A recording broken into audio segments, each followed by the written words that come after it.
¿Qué cosa significa propiamente el término humanismo? Por sí mismo no debería significar nada malo. No hay nada mejor que defender la humanidad, ¿no? La naturaleza de cada ser humano, el valor que tienen los hombres.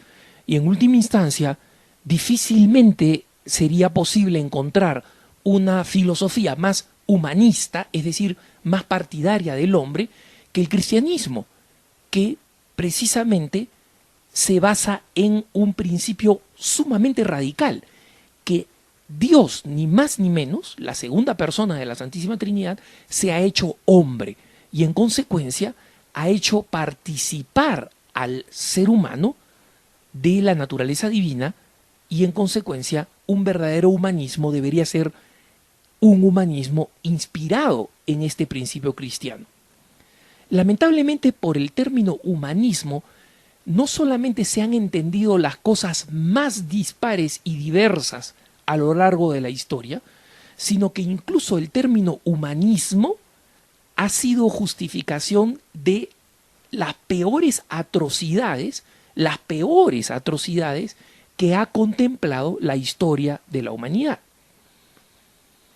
Si nosotros hacemos una breve historia del término, no del verdadero humanismo, sino de la palabrita, de cómo se ha utilizado y por qué es tan ambigua y tan sospechosa, nosotros podemos decir que el humanismo comienza como un movimiento artístico-cultural allí por finales del siglo XV, comienzo del siglo XVI, cuando comienza a existir un interés por el retorno a los autores anteriores al cristianismo, los clásicos griegos, los clásicos romanos, y a los temas artísticos, musicales, pictóricos, de escultura, que ya no son cristianos, sino que vuelven a el modelo pagano, ¿no?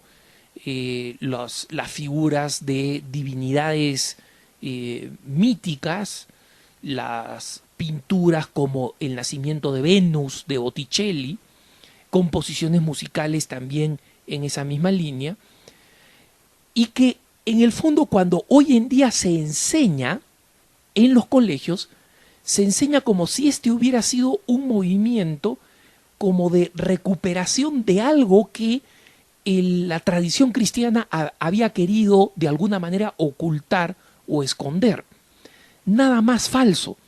Si hoy en día nosotros tenemos acceso a los clásicos griegos y romanos, es gracias a la tradición cristiana y al cristianismo.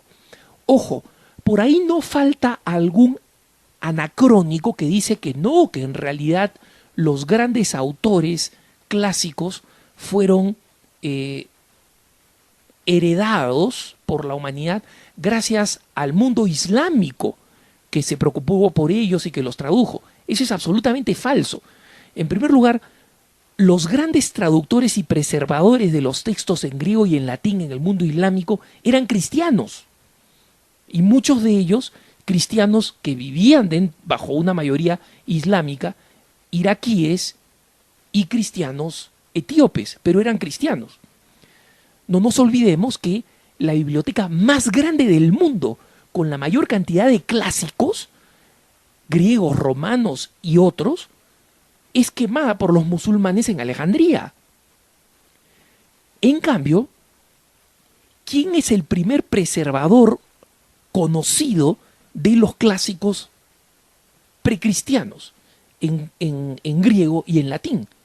Casiodoro, el gran discípulo de San Agustín de Hipona, que fundó una pequeña congregación religiosa que lamentablemente no duró mucho en la historia, pero que fundó una congregación religiosa dedicada, entre otras cosas, a preservar a los clásicos. Esos clásicos luego son preservados por los monjes benedictinos que los cuidan de los bárbaros, que justamente son conocidos como bárbaros porque les preocupaba simplemente el oro y destruían todo lo demás que no tenía un valor metálico inmediato. Los bárbaros son culpables de las destrucciones de una cantidad enorme de textos, de obras de arte, etc. Y lo que se preservó fue preservado por el cristianismo. En consecuencia, si nosotros conocemos hoy los clásicos precristianos, es gracias al cristianismo y únicamente gracias al cristianismo. El movimiento humanista, sin embargo, comienza a dejar de ser un movimiento simplemente cultural, estético, para convertirse poco a poco en un movimiento ideológico. Y este movimiento ideológico se comienza a convertir en un movimiento, primero, de autonomía del hombre de Dios, ¿no?, que va a generar lo que es conocido como el deísmo, ¿no? Ya no se cree en Dios presente en la historia, que interviene, nos ama, nos da su gracia, sino que Dios es un motor distante. Y los pensadores de esta teoría son los que van a ir impulsando lo que más tarde sería la Revolución Francesa. Una revolución que, recuerden ustedes, se proclama en nombre de la libertad, la igualdad y la fraternidad, y que fue, sin embargo, una de las masacres más grandes de su época. No hubo nada de igualdad, nada de fraternidad y mucho menos de libertad. Como todos sabemos, la Revolución Francesa termina con el reino del terror de Robespierre. Con el paso del tiempo van a venir filósofos que sostienen que, como Feuerbach, por ejemplo, que dicen que en realidad Dios no es el que ha creado al hombre, sino al revés, el hombre es el que ha creado a Dios y en consecuencia es necesario destruir esta idea, ¿no? Nietzsche,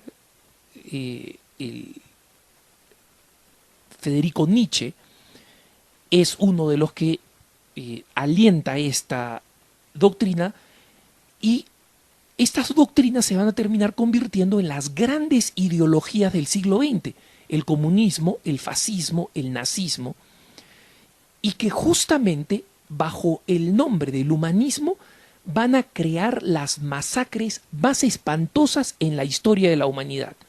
Nunca las masacres que se han realizado en el siglo XX han tenido equivalente en toda la historia de la humanidad.